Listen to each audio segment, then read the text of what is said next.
This question is from engineering mathematics.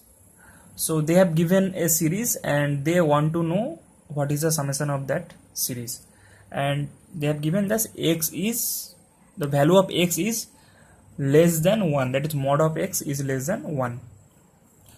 So first let's take the infinite series is Sn, so Sn equal to that series, and we are giving that name of the equation is 1, and after that we are multiplying with minus x square both side, so we will get the equation number 2.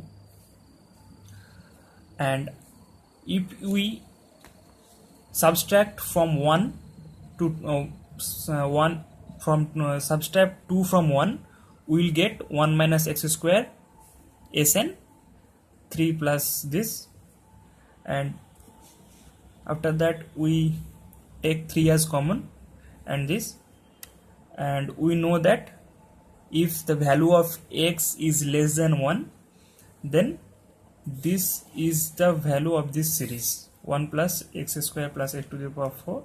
The value of this series is 1 by 1 minus x square. So here we can see that Sn equal to 3 by 1 minus x whole square, 1 minus x square whole square. So this is the answer. If you have any confusion, please let me know in the comment section, and if you like this video, please subscribe with your friends and stay tuned with the new channel Empower You, where you will get all the concepts about computer science. Thank you.